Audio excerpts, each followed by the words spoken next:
Assalamualaikum warahmatullahi wabarakatuh. Selamat datang di acara Didaktif, diskusi daring interaktif yang diadakan oleh Perpustakaan Supiati.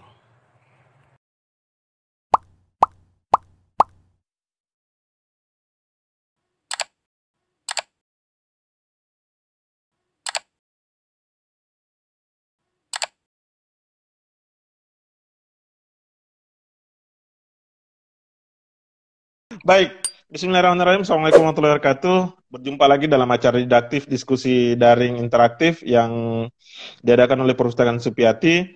Kami mohon maaf yang sebesar-besarnya kepada warganet dalam acara ini agak terlambat dikarenakan ada sesuatu dan lain hal, dan pada kesempatan kali ini di pekan ini di Didaktif yang ketujuh ya, kita bersama dengan dosen saya, guru saya, kakak saya.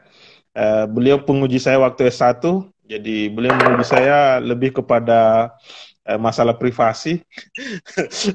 Eh, Pada kesempatan kali ini kita akan berdiskusi berkaitan dengan eh, masa depan sastra anak. Mengapa kita mengundang beliau? Karena memang beliau sebagai orang yang hasil disertasinya kemarin itu berkaitan erat dengan pengembangan model pembelajaran eh, sastra anak, dan beliau juga adalah ketua program studi pendidikan bahasa dan sastra Indonesia di Fakultas Bahasa dan Sastra UNM. Nah, kita tidak usah terlalu panjang lebar berkaitan siapa beliau. Yang pastinya kalau teman-teman mau belajar bahasa dan sastra Indonesia khususnya pendidikan, beliau orang nomor satunya. Tentang bagaimana masa depan sastra anak, Kak, pertanyaan sederhananya, mengapa Ki mau meneliti berkaitan erat dengan sastra anak, padahal masih banyak penelitian yang lain? Oke, Waktu dan tempat, ya, silakan Kak. ya, terima kasih. Assalamualaikum warahmatullahi wabarakatuh. Para jamaah Perpustakaan Supiati yang saya hormati, saya banggakan. Terima kasih sudah bergabung dan mau mengikuti bincang pada sore hari ini. Ya, salam dan salawat senantiasa kita kirimkan ke junjungan Nabiullah Muhammad Sallallahu Alaihi Wasallam. Allahumma sholli Ya, ala Muhammad. mengenai pertanyaan tadi, kenapa tertarik mengkaji tentang sastra anak? Sebenarnya ini butuh waktu, butuh proses yang cukup panjang untuk memilih satu topik ya, memilih satu topik. Nah, suatu ketika saya melihat ya fenomena saat ini tentang kondisi bangsa kita, yaitu tentang kemunduran moral di sebagian kalangan, itu dimulai sebenarnya dari anak-anak. Ya, kenapa? Karena kondisi moral anak-anak saat ini sebagian itu tidak seperti yang diharapkan. Nah, melihat kondisi seperti itu, saya berpikir sepertinya harus ada, atau saya harus mengambil satu bagian untuk bisa mengatasi persoalan ini. Ya, jadi salah satunya sebagai waktu itu sebagai mahasiswa di jurusan pendidikan bahasa dan sastra, saya mengambil satu bagian yang mungkin dengan harapan bahwa ini bisa menjadi salah satu solusi, yaitu mengembangkan bahan ajar sastra anak di sekolah dasar. Karena kita tahu bahwa di sekolah dasar itu merupakan basic atau dasar bagi pengembangan sastra anak, dan apa yang ada di situ yaitu tentang bagaimana agar moral itu mendapatkan perhatian. Dan di sastra anak itu ada moral di situ, di dalam ada karakter yang perlu dipupuk, perlu dikembangkan sehingga itu bisa berpengaruh di masa yang akan datang. Jadi seperti itulah saya mencoba untuk mengambil satu keping dari sekian banyak pasal-pasal tentang permasalahan atau kondisi bangsa ini, dengan mencoba mengembangkan satu bahan ajar yang diharapkan mampu mengatasi persoalan-persoalan. Ya, dari sastra anak itulah, kalau kita mau jujur, ya dulu waktu saya kecil memang saya sering membaca beberapa cerita-cerita yang ada, dan saya ingat sekali itu seperti di majalah Bobo gitu kan, dan itu menjadi majalah favorit saya di era saya di masa itu, dan itu memang cukup memberikan banyak apa ya apa istilahnya, cukup berpengaruh, dan itu ternyata terbawa hingga saat ini, dan ya hingga saat ini, dan itu yang kemudian menjadi alasan saya untuk mengkaji itu, dan saya pikir banyak pertimbangan-pertimbangan lain yang nanti sekira bisa dikembangkan dalam diskusi kita. Saya kira demikian. Kak, kenapa kalau nggak salah SDN Impres Hartako Indah menjadi Iya, objek penelitian tak? iya. Jadi oke. Privasi Jadi nih sebenarnya pertanyaannya gini ya. ini, nah. Ya, saya nggak tahu kalau ternyata di Karma pernah ada masa lalu di situ. Ya, jadi gini. Iya, Kak. Ya, jadi waktu itu pertimbangan saya itu adalah memilih SDIKIP ya. Iya, iya. Ya, ini hanya sekedar pertimbangan kelancaran saja. Ya, waktu itu saya ingin meneliti di SDIKIP, pertimbangannya bahwa dekat dari kampus ya. Ya, tapi ternyata setelah saya mencoba untuk masuk di situ, saya tidak menemukan akses ya yang bisa memudahkan saya untuk melakukan misalnya di proses administrasi salah satunya, dan ternyata ada salah seorang mahasiswa yang pernah PTL di situ. Maksud saya dia, kenapa memilih SD Hartako? Ada pernah salah seorang mahasiswa, saya ketemu, saya bincang-bincang waktu itu, saya bilang ya, saya lagi cari sekolah ini, sekolah SD. Wah, dia bilang, saya pernah Pak di situ. Oh, ternyata kalau tidak salah itu anak 2005 2006 ya, yang dari Palopo itu. Siapa, Kak? Apa itu? Ya sekarang kalau tidak salah ngajar bahasa Indonesia di Setiambongaya. Saya lupa namanya itu. Ya, dan situlah kemudian saya mencoba dan saya menemukan, dan ternyata gurunya asik. Ya, akhirnya kemudian saya juga ternyata ditemani oleh Karma, dan ternyata di Karma punya masa lalu di situ. Ya, jadi tidak ada sih sebenarnya. Dan itu juga faktor, ya ternyata juga kan dekat dari kampus sih sebenarnya ya, dekat dari kampus Parantambun. Potongki sebenarnya itu jawaban-jawaban ilmiah, walaupun nuansa ngobrol ini. Kalau kita menjawab karena ada yang pasti bilang mana keilmiahannya ini, tapi karena ini ngobrol, ya itu berterima dengan sendirinya. Kak, sebenarnya gini ya, sebenarnya ilmiahnya ada. Ya, menentukan lokasi di Hartako itu saya pikir gini, apa kompleks Hartako itu adalah sekolah itu dekat dengan pasar ya. Iya. Dan pasar, dan saya kira di situ cukup banyak problematika yang terjadi, dan setidak-tidaknya itu akan berpengaruh terhadap anak didik atau siswa yang ada di situ.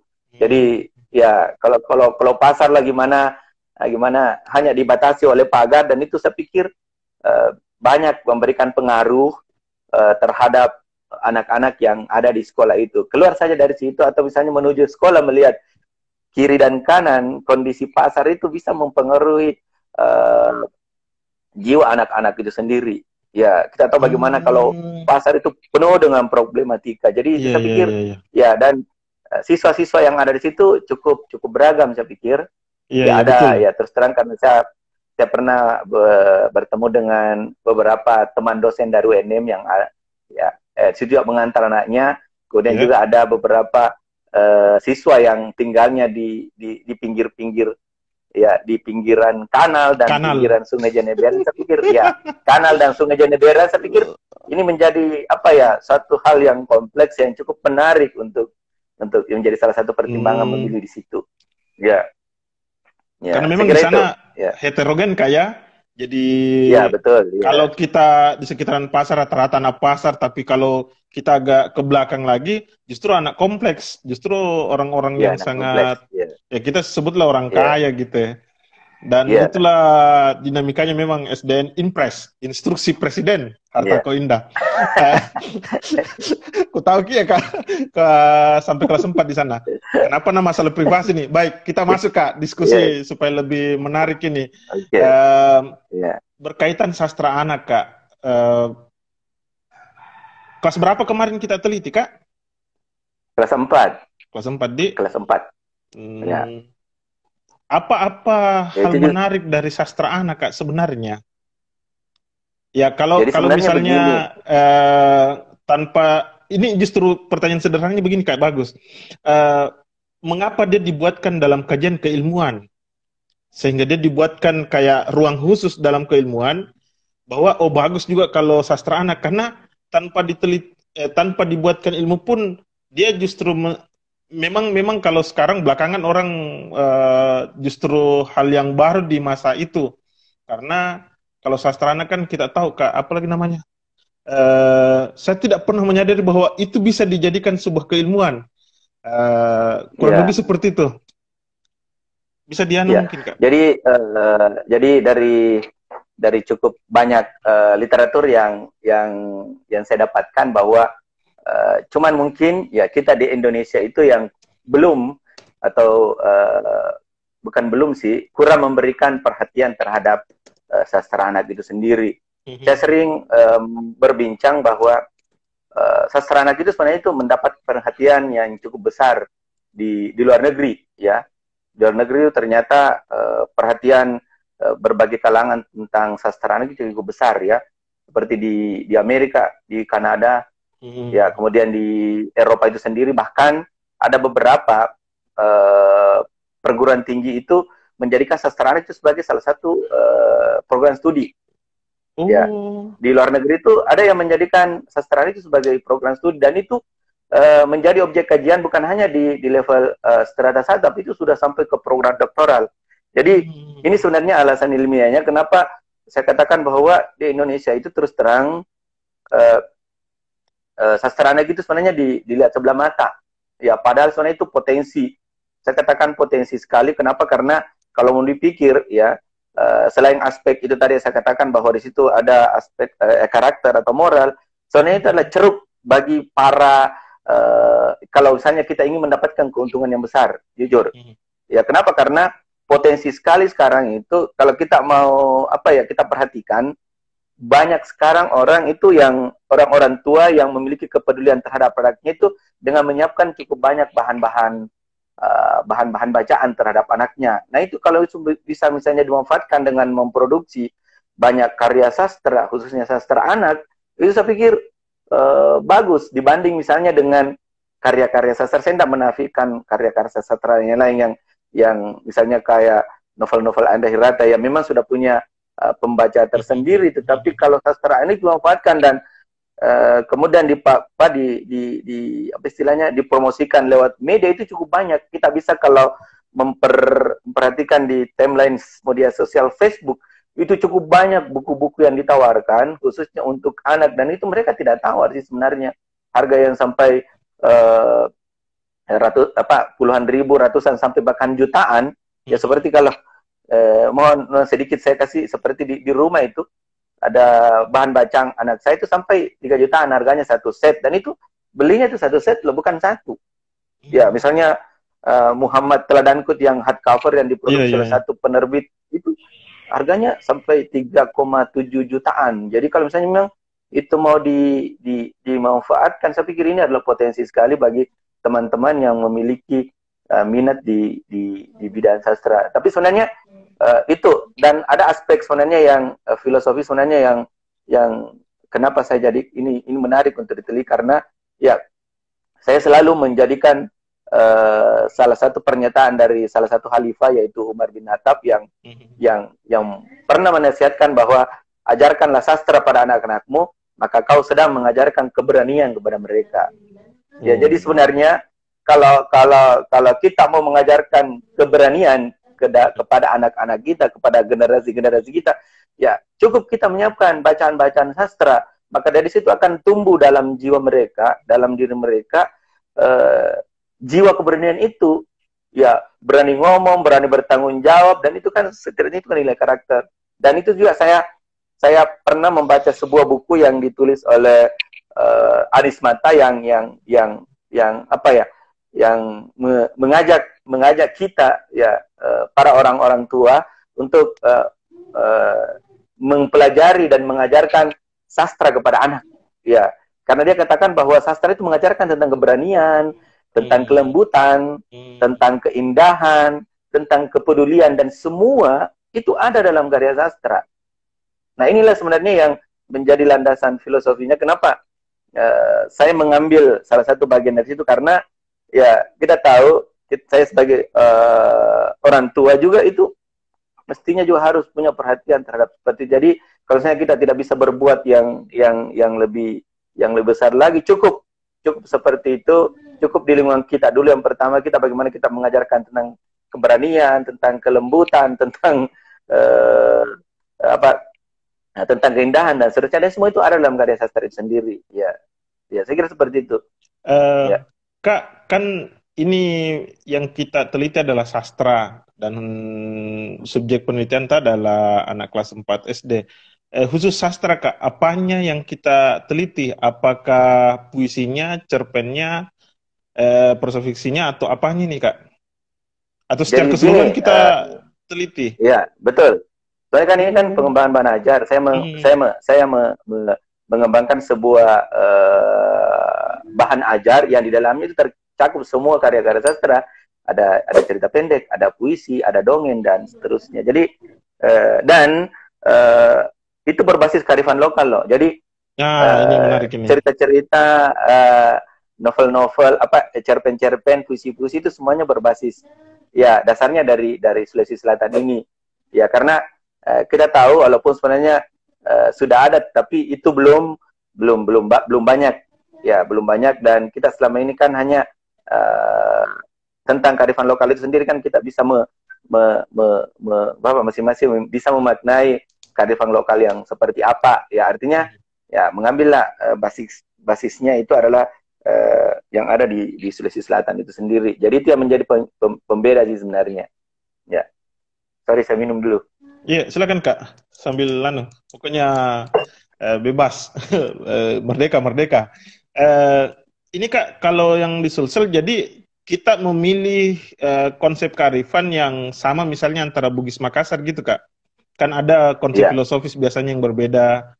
Ya misalnya kalau tentang sirinya kan mungkin hampir sama jika toh. Atau ada hal-hal apa saja yang kita ambil? Apakah seperti yang digambarkan tadi, misalnya kepedulian terhadap sesama misalnya dan seterusnya? Apa-apanya yang kita lihat itu Kak dalam konsep kearifan lokal itu? Ya jadi begini, sebelum saya menentukan materi yang ingin saya kembangkan itu, sebenarnya kan saya melakukan analisis kebutuhan kan. Jadi saya menyebar angket ke siswa dan guru, apa sih yang mereka butuhkan? Itu yang menjadi pertanyaan kami. Ya pertanyaan saya waktu itu dalam bentuk angket, dan baik guru maupun siswa itu mereka menuliskan apa sebenarnya yang mereka inginkan di karya sastra. Yang jelas pertama itu dia suka dengan karya sastra. Itu yang kemudian membuat saya bersemangat. Nah, kalau suka dengan karya sastra, sebenarnya karya sastra yang bagaimana? Ya, makanya ya dia menulislah di situ, baik guru maupun siswa, bahwa yang sesuai dengan kebiasaan kita yang ada di sini. Nah, itulah yang kemudian menjadi dasar saya untuk memilih materi-materi yang terkait dengan kondisi yang ada di sini di Sulawesi Selatan, khususnya di Makassar, seperti itu. Nah, ini Kak ada pertanyaan dari Denroni Mapeware. Dia tidak bertanya di sini, bisa tunji sebenarnya. Nah, telepon ki langsung. Tapi bagus juga sih membantu saya untuk membuat pertanyaan. Kalau bisa para warganet juga ikut membantu saya untuk membuat pertanyaan. Nanti kita lihat pertanyaan-pertanyaan yang berkaitan erat. Nanti kita susun secara rapi. Nah, ini pertanyaan Denroni. Kak, bagaimana menstimulus anak agar bisa menyenangi sastra? Minimal mau mendengar dongeng. Ya, ada beberapa anak yang malas Kak, apalagi dunia hari ini kita dihantam dengan gawai atau istilahnya gadget. Dan bagaimana kira-kira itu Kak menstimulus anak-anak kita? Jadi begini, luar biasa pertanyaan Denroni. Ya, bagaimana menstimulus? Sebenarnya cukup banyak cara yang bisa dilakukan. Ya, ini apa ya? Saya tidak mau misalnya mengatakan bahwa cukup ini ya yang bisa digunakan untuk menstimulus. Jadi baca, tapi secara umum yang pertama itu adalah kita mulainya dari misalnya kalau di keluarga ya, kita di keluarga, kita mulainya dari situ dulu. Pertama itu adalah menyiapkan sumber bacaan sastra anak. Itu. Jadi saya pikir untuk menyiapkan itu banyak cara. Kalau misalnya memang kita punya cukup banyak modal, kita bisa ke toko buku memilihkan cerita-cerita, atau misalnya kita bisa pesan online atau apa. Namun kalau misalnya kita misalnya mikirnya bahwa masa anak-anak ini suatu saat nanti akan ini tidak lama, cukup misalnya ya cukup banyak kok di internet kita bisa download, kita bisa unduh untuk kita bisa jadikan sebagai bahan materi untuk itu. Nah, itu yang perlu kita persiapkan dulu materinya, bahan apalagi namanya materinya yang kita perlu siapkan. Kemudian selanjutnya itu yang perlu kita ciptakan itu adalah, sebelum materinya itu kita mulai dari niat dulu. Dari niat dulu ya. Kita harus kita mulai dari niat dulu bahwa kita memang ingin memanfaatkan sastra anak itu sebagai salah satu elemen penting untuk bisa menstimulus agar anak-anak kita itu tertarik untuk membaca karya sastra. Kemudian kita menyiapkan materinya. Kemudian ya itu tadi selanjutnya itu adalah bagaimana kita bisa membagi waktu atau meluangkan waktu. Ada waktu-waktu spesial, waktu-waktu tertentu yang kita gunakan untuk misalnya membaca dongeng.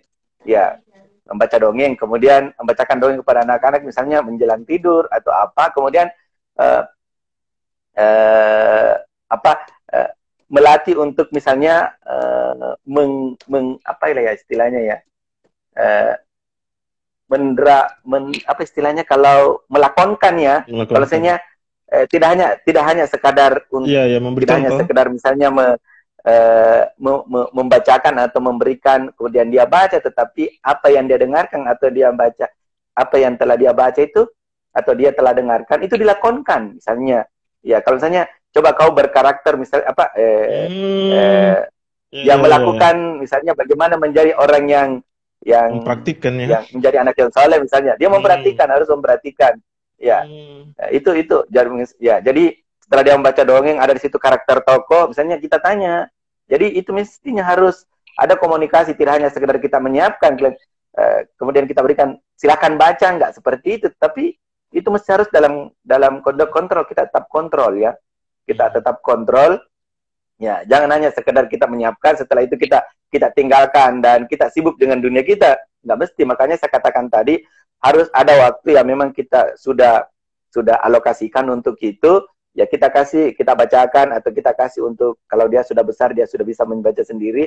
Kita kembali tanyakan apa yang telah kamu baca dan dia ceritakan ya. Dia ceritakan kembali. Ya saya pikir kalau setelah dia baca kemudian dia ceritakan kembali, ada yang tersave, ada yang tersimpan dalam ingatan maupun dalam hati dia, sehingga ketika itu nanti diharapkan bukan saat itu, tapi suatu saat nanti dia akan selalu ingat bahwa oh ternyata saya pernah mendengarkan atau membaca cerita seperti ini, membuat dia itu ada perubahan sikap ke yang baik di masa yang akan datang. Gitu. Selanjutnya ini kita perlu kalau misalnya kita tidak ekstrim ya. Kalau saya sih sebenarnya belum bisa itu penggunaan ya seperti tadi sampaikan itu, penggunaan gadget ya, penggunaan smartphone itu memang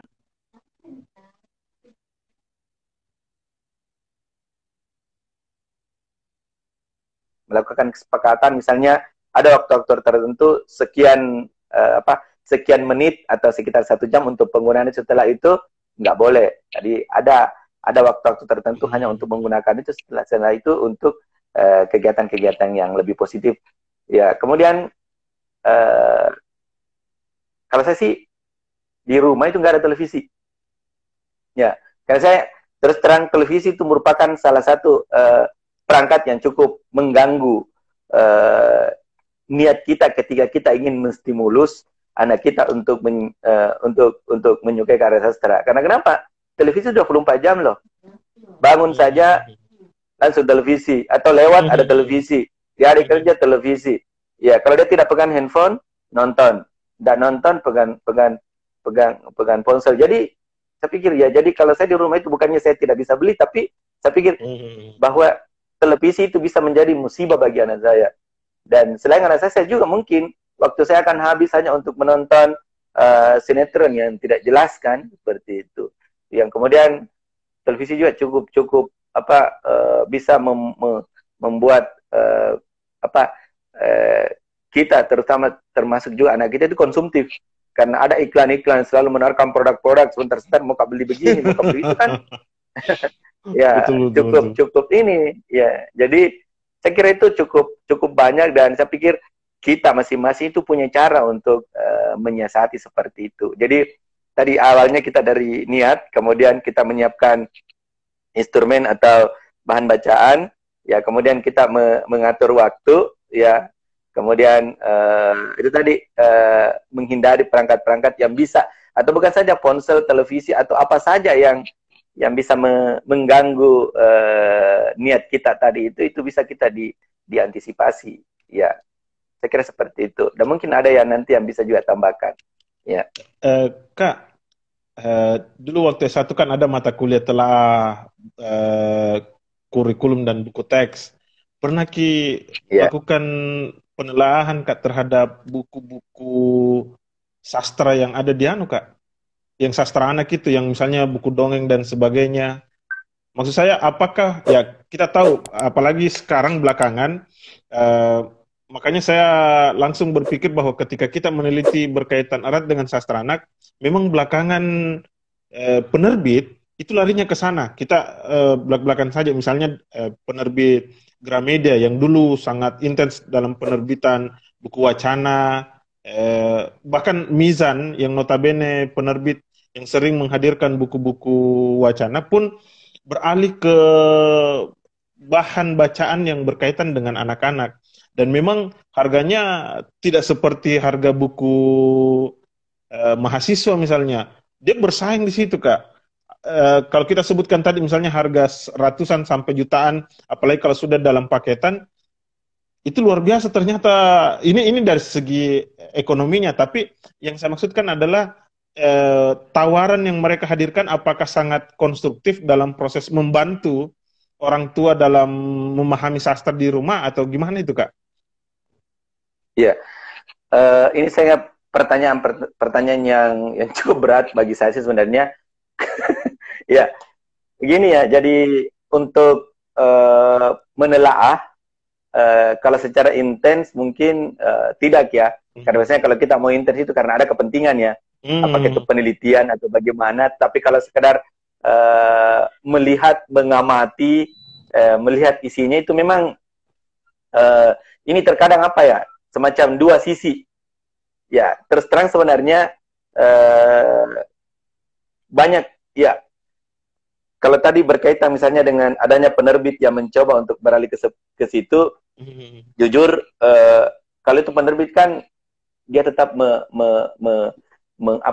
mendahulukan yang namanya komersialisasinya ya. Iya, melihat pasar. Ya, melihat pasar. Jadi apa sekarang yang menjanjikan, itu lagi yang mereka. Nah, biasanya kalau mengutamakan yang seperti itu, kadang mengabaikan sih sebenarnya konten. Ya, kadang seperti itu. Ya, kadang mengabaikan konten karena itu tuntutan misalnya. Lagian misalnya kalau bikin seperti itu kadang keroyokan tanpa pernah misalnya sebelum dilepas, misalnya ketika akan dilepas itu tanpa melalui proses. Kalau dalam pengembangan itu kan ada validasi. Iya.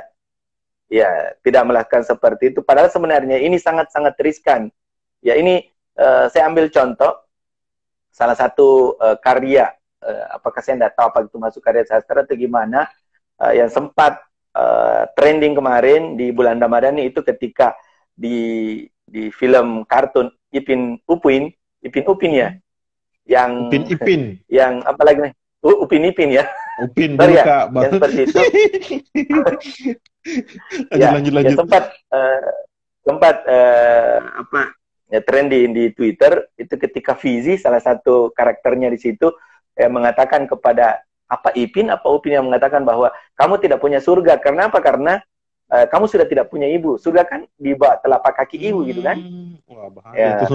Nah, itu yang kemudian menjadi kontroversi. Nah, ini sebenarnya saya tidak tahu apakah ini hanya strategi pasar atau bagaimana supaya Iping Uping yang sudah lama ini dikenal mau membuat lagi suasana supaya banyak lagi yang nonton, atau apa? Apakah itu strategi pasar atau kalau memang kehilafan dari pembuat cerita itu? Ya, walaupun sebenarnya itu di episode selanjutnya ada permohonan maaf dari Fizi yang ya atas ucapannya itu yang membuat Ipin dan Upin itu bersedih karena menjelang Ramadan, menjelang Idul Fitri itu lagi-lagi dia tidak merayakan bersama dengan ibunya yang sudah meninggal. Ya, nah, seperti itu. Nah, berkaitan dengan ini tadi sebenarnya saya pengen mengarahkan diskusi kita ini bahwa jujur sastra anak itu sebenarnya dilihat sebelah mata kayak ya. Itu makanya saya ajukan pertanyaan itu. Kenapa dibanding misalnya dengan karya sastra dewasa, ya itu kurang mendapatkan perhatian sih sebenarnya. Saya berasumsi yang menyebabkan sehingga itu dipandang sebelah mata karena kalau cerita anak itu sifatnya kan maunya yang bagus-bagus saja. Artinya cerita-cerita yang ditampilkan itu atau yang konten-konten dari cerita itu semuanya hal-hal yang baik, karena ini persoalan ketika anak itu membaca itu tidak mempengaruhi ke hal-hal yang tidak baik. Ya, ketika misalnya di situ ada salah satu karakternya misalnya itu diharapkan tidak bisa berpengaruh secara signifikan terhadap karakter anak, dan itu yang muncul di misalnya di tayangan-tayangan seperti kalau saya belum lihat di cerita di karya sastra, tapi kalau misalnya di tayangan-tayangan film kartun anak-anak itu hal-hal yang kurang bagus justru lebih banyak ditonjolkan dan itu banyak diikuti oleh anak-anak. Ya. Tapi kalau di cerita anak itu kan sepertinya karakternya kan hitam putih. Satu ya, hitam putih dalam ini bawang merah, bawang putih kan. Betul, karakter bagus, karakter gimana. Dan itu yang mendominasi. Sehingga itu tidak membuat para kritikus itu tertarik untuk memberikan respons atau memberikan kritikan terhadap sastra anak. Dibanding misalnya dengan karya sastra dewasa itu kan setiap era itu pasti punya ini kan, ada masa-masa misalnya ada karya misalnya yang angkatan misalnya ada warnanya reformasi, ada warna ya. Ada ideologi yang ingin ditampilkan misalnya ketika tahun 2000 ketika misalnya dominasi perempuan itu dieksplor begitu luar biasa di karya-karya sastra, itu di sastra anak sejak dulu hingga sekarang itu terus. Sehingga mungkin itu bukan sesuatu yang menarik bagi para kritikus, sehingga kritikus itu tidak banyak. Ya, yang saya tahu itu baru 3 kritikus yang orang yang banyak memberikan perhatian terhadap sastra anak, yaitu Riris Sarumpait, kemudian Pak Burhan Nurgiantor dan Heru Kurniawan. Yang lain belum banyak memberikan ini. Beda misalnya dengan karya sastra dewasa yang begitu banyak kritikus-kritikus yang muncul di situ, ya karena fenomena di situ yang dimunculkan cukup beragam ya, dibanding misalnya dengan karya sastra anak yang itu aja gitu. Misalnya ya tentang sifat, dan itu tidak ada misalnya itu di Indonesia ya, tapi kalau misalnya di karya sastra anak di luar negeri, saya pikir ini mereka cukup kompleks ya. Jadi itu yang membuat sastra ini sebenarnya yang menjadi PR bagi kita, bagi yang punya kepedulian terhadap sastra anak, untuk memberikan perhatian terhadap sastra anak itu sendiri, karena sebenarnya sastra itu adalah aset sih sebenarnya, aset yang perlu dijaga, dipertahankan agar itu bisa tetap selalu ada. Dan kenapa saya khawatir kalau misalnya sastra anak itu tidak mendapatkan perhatian, ini bisa menjadi masalah besar, apalagi saat ini di tengah gempuran teknologi yang sangat luar biasa itu. Ini sekarang sudah beresiko sih sebenarnya. Ya, anak-anak kita sekarang itu sudah tidak terlalu punya lagi kepedulian, tingkat literasinya cukup rendah, sehingga ya sementara karya sastra itu mesti harus dibaca ya, harus dibaca, harus ditulis. Nah, sementara ada tayangan yang bergerak yang memudahkan dia untuk Rusak yang generasi. memudahkan dia untuk melihat. Iya. Hmm. Nah, ini sebenarnya menjadi PR berat kita ya, orang tua, pemerintah dan kritikus itu perlu memberikan perhatian yang cukup besar terhadap sastra anak itu sendiri. Iya. Saya kira itu ya. Kak, ada saya pernah mengikuti salah satu seminar yang dosen saya dipanggil untuk jadi pembicara. Salah satu pembicara yang lain itu saya tiba-tiba teringat dengan kita di Sulawesi Selatan. Kalau di Jawa itu Kak, mereka punya tokoh yang dijadikan semacam figur Kak. Cerita itu bernama Panji. Artinya kira-kira kalau kita di Sulsel siapa yang bisa dijadikan contoh? Misalnya kita punya epos terpanjang di dunia, misalnya Ilagaligo. Tapi pas ditelusuri Ilagaligo, ternyata lebih banyak karakter yang buruk dia miliki. Apalagi kalau kita sudah memakai konteks keagamaan, sabung ayam, suka darbut istrinya orang dan sebagainya. Artinya yang menjadi sebagai contoh positif ya cuma keberaniannya dia. Nah, ini juga yang menjadi persoalan. Saya sempat mengikuti salah satu diskusi kemarin di perpustakaan Makassar itu, dan itu juga yang dibincang. Makanya yang saya tanyakan, ada enggak figur yang kita bisa jadikan sebagai karakter yang misalnya ini loh yang bagus kalian contoh. Ya, karena konteksnya Sulawesi Selatan berdasarkan penelitian tak. Kalau misalnya kita pun mengambil konteks keagamaan, ada Rasulullah jadi contoh, teladan dan sebagainya. Tapi kelemahan kita hari ini, kadang anak-anak itu butuh bentuk visualisasi, tidak sekadar tulisan. Nah, di Jawa kemarin itu sempat saya ikuti konsep Panji, itu sampai-sampai sudah banyak model-model yang kemudian digambarkan. Bahkan contoh di Thailand juga katanya sudah melakukan itu. Contoh sederhananya di Barat kenapa bisa berhasil bentuk dongeng dan sebagainya, karena mereka punya penggambaran misalnya tentang princess dan sebagainya. Ada Harry Potter yang dijadikan sebagai ini. Kita apa? Kalau Jawa ya Panji. Kira-kira siapa bagus Kak? Misalnya gitu ya kalau di Sulawesi Selatan Kak. Atau ada misalnya penggambaran karakter ini loh yang bagus kita ambil, kemudian kita jadikan sebagai ya semacam tokoh lah, tokoh andalan kita untuk dijadikan bahan cerita gitu Kak. Kira-kira ada Kak? Ada. Ada. Tuming dan Abu. Au. Allahumma salli. Ya. Bisa saja jadi sebenarnya ya betul sih sebenarnya. Ya.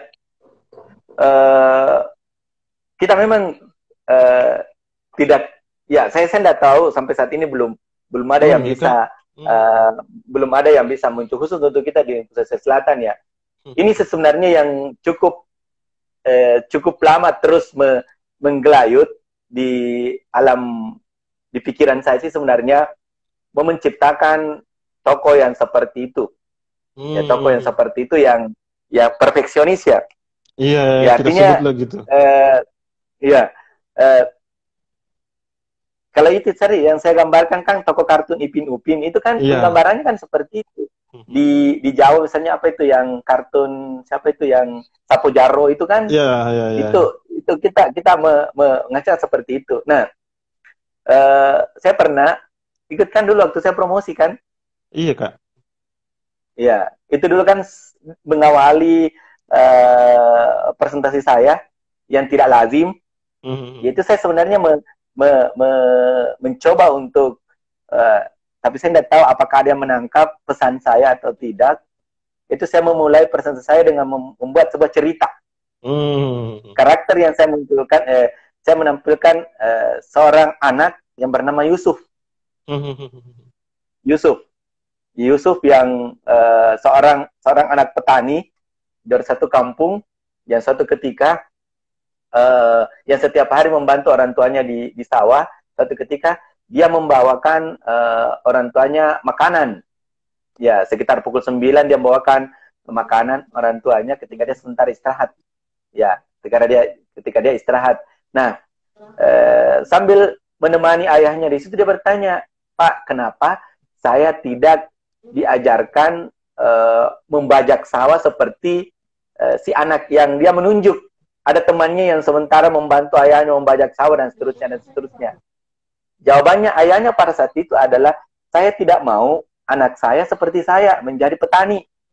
Ya, akhirnya si Yusuf itu berpikir, wah, kalau seperti itu saya harus belajar dong kalau begitu. Nah, si Yusuf itu sebenarnya orang tuanya memberikan nama dengan harapan si Yusuf itu akan cerdas seperti Yusuf Habibie. Kemudian dia akan menjadi orang kaya seperti Yusuf Kala. Dan dia akan menjadi seorang yang kesatria seperti Jenderal Yusuf. Oh, Jenderal Yusuf. Oh, iya. Jenderal Yusuf. Yang ketiganya itu adalah representasi dari orang dari Sulawesi Selatan. Ya. Jadi ada tiga kombinasi, orang kaya, orang cerdas, dan orang yang satria ya, orang jenderal, ya pemberani dengan pintar. Itu sebenarnya tapi sepertinya tidak ada yang menangkap pesan dari apa yang saya sampaikan. Ya, jadi saya sebenarnya mengarahkan apakah misalnya karakter Yusuf itu ada yang mau mengubah namanya, tapi setidak-tidaknya ada 3 sifat atau karakter yang bisa diwakili di situ, ya, cerdas, kaya dengan kesatria pemberani seperti itu. Ya, jadi tinggal misalnya ini yang menjadi PR kita di sini, bagaimana kita misalnya bisa duduk satu meja misalnya, membincang tentang bagaimana kita bisa munculkan sebuah karakter, sebuah tokoh yang bisa mewakili, yang bisa menjadi representasi dari orang Sulawesi Selatan. Minimal tadi kalau misalnya ada yang mau masih menemukan Yusuf yang lain dengan karakter yang selain yang ketiga tadi, saya pikir ini bagus untuk kita kembangkan menjadi sebuah cerita. Kenapa? Saya pernah juga membincang tentang hal itu ketika ada teman yang baru pulang dari Australia. Dia sangat tertarik dengan ide saya seperti itu. Ya, bahwa kita memang membutuhkan ada yang seperti itu, tapi ya lagi-lagi tidak ada manusia yang sempurna kan. Ya, seperti itu. Tidak ada manusia yang sempurna. Jadi dia mengatakan bahwa memang betul sekali, tapi kita mestinya mencari, mungkin masih bisa kita diskusikan lagi bagaimana agar ini bisa menjadi apa yang kita harapkan sebenarnya. Jadi pertanyaan tadi apakah di sini di Sulawesi Selatan, setahu saya belum menemukan apakah memang karena kita belum sampai berpikir seperti itu, atau memang karena kita memang tidak memiliki kepedulian seperti itu, atau memang itu tanda-tanda bahwa kita memang sama sekali tidak ada perhatian khusus terhadap masa depan generasi kita seperti itu. Tapi menarik ini Kak Anuta, tawaran tak. Saya secara pribadi ya, nggak habis pikir saya Yusuf itu tadi Ucup. Cuma ada ndak nama yang bisa dijadikan ya? Yusuf itu kan substansinya gagah, tapi tiba-tiba dalam konteks Sulawesi Selatan 3 tokoh itu kemudian ya yang menasional namanya Yusuf Habibie dengan kecerdasannya, kemudian kayanya pada Yusuf Kallanya, kemudian Jenderal Yusuf pada keberaniannya, kegigihannya ya. Boleh itu ya bisa jadi itu bisa menjadi sentrum baru untuk mengangkat satu tokoh khusus untuk Sulawesi Selatan misalnya, dengan membuat karikatur khusus ya, misalnya pakai Patonro itu kan yang stylenya orang Makassar misalnya, atau bagaimana nantinya itu bisa menjadi gambaran ke depan itu Kak untuk penguatan pada materi Ajarta. Apa tadi yang saya mau tanyakan ya? Kasihkan saya menanyakan apa berkaitan Yusuf tadi itu. Kemudian Kak, yang berdasarkan ada lagi Kak yang masalah keagamaan, Syekh Yusuf lagi. Nah, betul. Nah, betul. Jadi Ya. persoalan masukan lagi nih. Makasih Rudianto Mubarani, Ah, si Yusufnya. Termasuk menambah ketampanan, tapi ini bukan sulsel sih. Eh, Lebih kepada ini apa namanya di negara Timur Tengah sana. Eh, nah, Tiba-tiba mungkin Saudara Rudianto bisa memberikan masukannya atau pertanyaannya karena memang beliau sangat intens dalam mendidik anaknya juga. Kak, saya mau tanya, jadi cerita rakyat yang, jadi ada pembahasan cerita rakyat di dalam buku bahan ajar tak, Kak? iya, Ada berapa ada. kita Saya bahas? sudah, artinya sebenarnya begini, cerita-cerita rakyat itu sebenarnya cerita yang bukan saya membuat ya, cerita yang sudah ada, Sudah ada, cerita yang kemudian sudah ada, tetapi itu modifikasi. representasi dari, ya, modifikasi, dan itu representasi dari mewakili karakter dari Sesi Selatan. Jadi saya tidak mengangkat sebuah cerita yang sudah terkenal, tetapi di dalam cerita itu menggambarkan tentang situasi yang sering dialami oleh siswa kita, ya, baik itu dari segi setting maupun dari segi karakter, ya, itu kita ambil. Jadi ada beberapa cerita yang tidak salah dulu ngambilnya, misalnya pernah diangkat di media seperti kalau nggak salah di Fajar, itu yang ada cerita-cerita seperti itu, dan itu singkat sih sebenarnya karena kita tahu SD kalau kita kasih materinya kan yang panjang-panjang dan sulit, mereka terkadang ya berkerut keningnya kalau kita kasih cerita-cerita Oh yang gitu deh. ini. Iya iya Jadi iya iya. cerita-cerita yang sederhana aja, ya, Mhm. puisinya juga ya agak pendek, ya, yang mudah, apa, yang kelas 4 itu pun Iya iya. sebenarnya memilih kelas 4 itu karena waktu itu baru awal penggunaan kurikulum 2013. Ya, Hmm. jadi kurikulum 2013 itu kan dulu diberlakukan untuk kelas 1 dengan kelas 4, gitu kan? Ya, waktu saya penelitian gitu kan.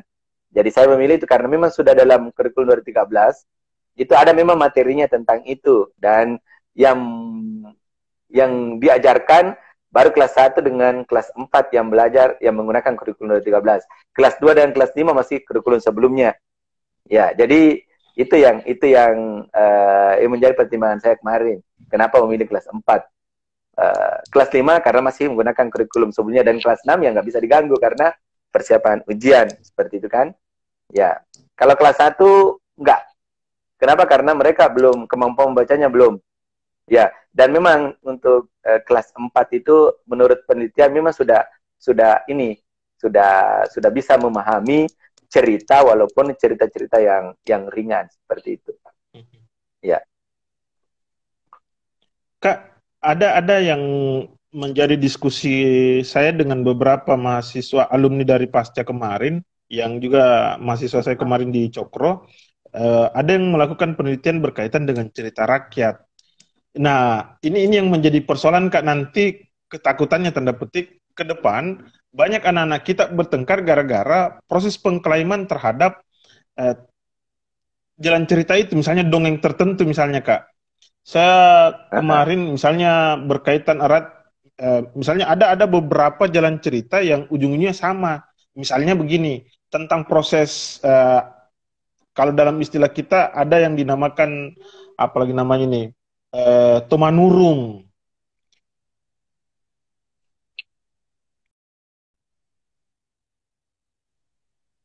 Dan, halo Kak, Halo. Iya, halo. iya.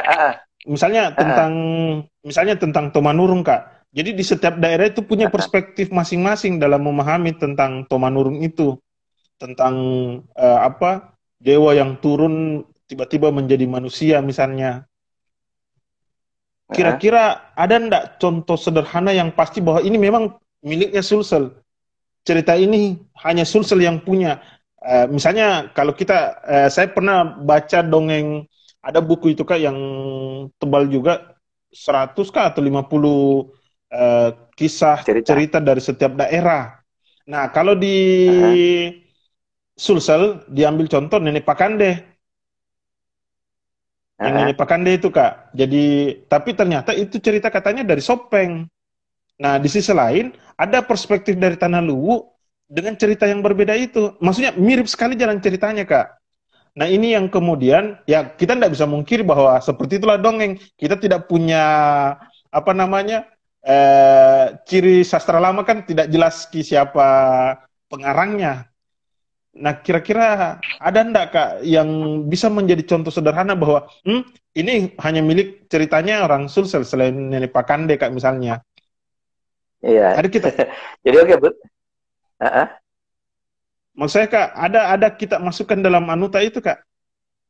Ya Oh, kalau itu kalau kita masuk enggak enggak, sampai ke sana, di enggak iya sampai di karena sana. SD Jadi sih. begini, jadi kalau misalnya ada yang cerita seperti itu, kan begini, itu banyak sih sebenarnya selain yang ada di Sulawesi Selatan, Mhm. apa, bukan, eh, ada kan cerita itu di dongeng, ada cerita Dewi Padi kan, Iya, iya, iya, iya, Dewi Depade. Padi. Iya, Ya, iya. Dewi Padi itu kan di Jawa itu namanya Sang Hyang Seri. Hmm. Di Sulawesi Selatan sini namanya Sang Hyang Seri. Iya, itu yang saya Pernah maksud, dengar Kak. Sang Hyang Seri? Iya, Ya, anaknya itu juga si seperti itu. Jadi, Batara Guru. nah itu kan, nah itu kenapa sama sama ceritanya yang ada di Jawa dengan yang ada di sini. Begitupun misalnya tadi tentang pertanyaan Nenek Pakande. Misalnya ada yang Hmm. katakan bahwa itu dari Sopeng, terus ada juga Hmm. mengklaim dari Lu. Dan kita harus ini bahwa Sulawesi Selatan itu kan dulu satu, Sulawesi. Hmm. Nanti belakangan itu ada pembagian wilayah, ada Sopeng, ada Bone, ada Hmm. ini. Padahal kan dulu dulu itu kan satu. Jadi misalnya cerita Hmm. itu kan dari dulu kan. Dulu kita Hmm. kan satu, sekarang itu baru kita ini baru ada pembagian wilayah sehingga ketika misalnya Sopeng dengan misalnya kan dulu kita satu sih sebenarnya. Ya, Hmm. kita satu. Cerita itu dulu satu di wilayah satu, tapi sekarang kondisinya karena kita sudah banyak, makanya dibagi per wilayah ada nama ini. Misalnya kan kita boleh kan dulu namanya kayak misalnya Nenek Pakande itu kan cerita Bugis. Tidak ada yang mengatakan bahwa Bugis Sopeng, Bugisnya, tapi walaupun misalnya settingnya itu sama di sebenarnya Hmm.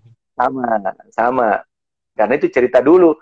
Beda misalnya kalau misalnya itu diciptakan saat ini terus ada yang klaim di sana, ya itu beda. Tapi kan dari dulu kok kita dulu satu wilayah sebenarnya, ya Sulawesi semua, Sulawesi.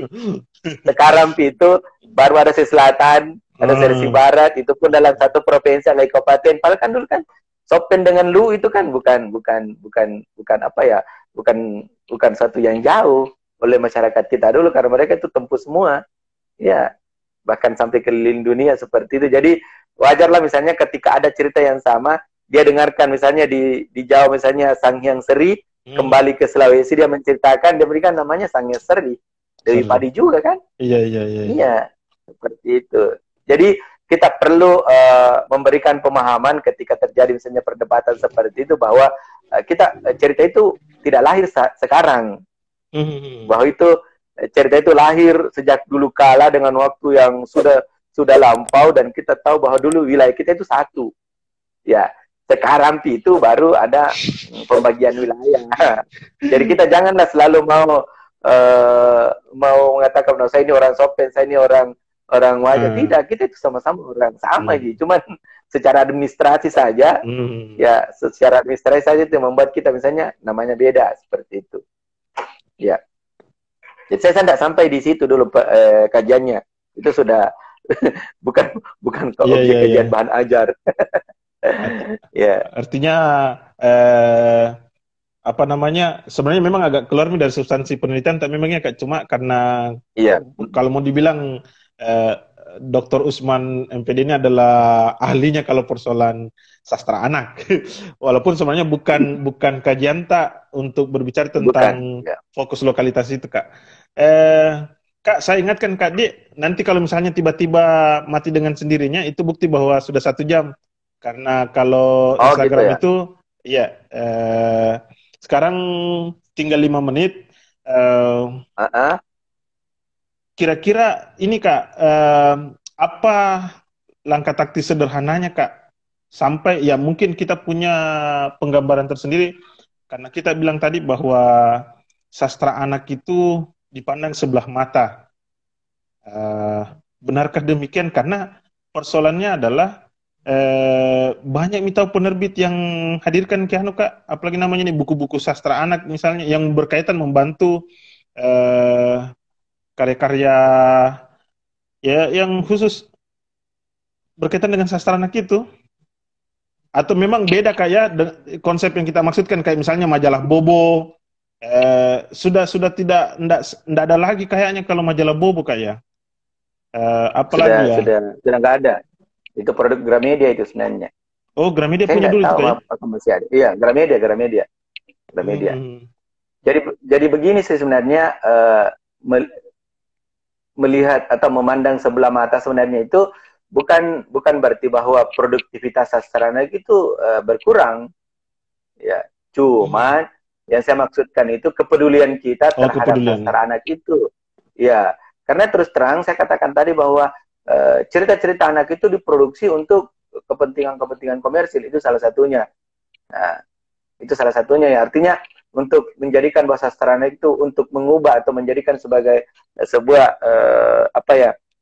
sebagai sebuah instrumen yang menjadikan anak itu ke depan menjadi orang yang baik itu belum. Kenapa? Karena terkadang orang membuat itu karena kepentingan itu tadi. Ya, ideologinya belum Ke apa sana ya? ya. Bahkan belum ke sana. Bahkan sampai justru menjadikan sastra itu sebagai kuda tunggangan untuk menghasilkan sesuatu. Sama ketika misalnya menjadikan agama itu untuk mendapatkan keuntungan, ya itu kan sebenarnya enggak seperti itu. Artinya ketika misalnya ada yang memulai membaca Bismillah untuk membuka lapak, sih sebenarnya kan supaya dagangannya laris. Saya pikir enggak seperti, dan mungkin besok lusa saya akan membuat status di media sosial tentang yang seperti itu. Seakan-akan bahwa agama itu hanya dijadikan sebagai alat untuk mendapatkan keuntungan agar jualannya laris seperti itu. Iya, Ya iya, iya, sama iya. yang saya katakan tadi bahwa buku itu terkadang mereka membuat itu karena pasar ya. Ya, ini rame-rame lagi sekarang kan. Ya, apa sekarang yang menjadi misalnya untuk mendapatkan cukup mencari di Google kan apa yang menjadi yang tertinggi di Google itu, ini sekarang yang bagus kita garap Betul, tanpa ya betul, betul.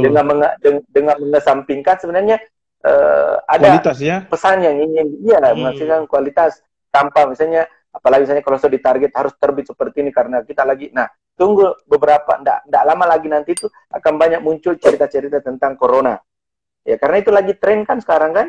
Iya, iya, Ya, iya, iya. itu permintaan pasar. Bukan bahwasanya dengan seperti ini itu bisa memberikan efek atau ada impact yang bisa dirasakan oleh pembaca dengan itu seperti itu. Ya, itu saya lihat ya, itu yang saya amati belum. Jadi ketika misalnya mau membuat buku, bukan untuk, ya perlu dipertimbangkan misalnya niatnya itu apa, apakah untuk tujuan komersil atau apa, untuk memang dengan maksud dengan hati yang tulus. Ya, karena kita kan baru lepas yang pertama ditunjukkan itu kan harga. Bukan bahwa dengan membaca buku ini Anda akan mendapatkan begini-begini, anak itu akan seperti ini. Bukan itu yang diutamakan, tapi ya langsung harga yang selalu diinikan. Ya, saya misalnya ketika mohon maaf begitu banyak webinar sekarang ini kan yang ditawarkan, ya ujung-ujungnya ada partisipasi sekian, ada mundur. Ya, ya artinya kan sudah terbaca bahwa mereka membuat itu untuk kepentingan ini kan. Ya, untuk kepentingan tertentu. Ya, kalau saya mau bagi ilmu ya ya digratiskan aja. Asik. Nah, termasuk ini dia. Iya. Iya. Saya rencana mau ke YouTube kan nanti nih Kak, insya Allah. Ya. Ya. 30 detik lagi Kak. Oke. Atau kita lanjut sesi kedua Kak ya? Karena ada pertanyaan ini masuk lagi. Boleh. Oh iya, iya. Oke. Jadi kita lanjut ke sesi kedua.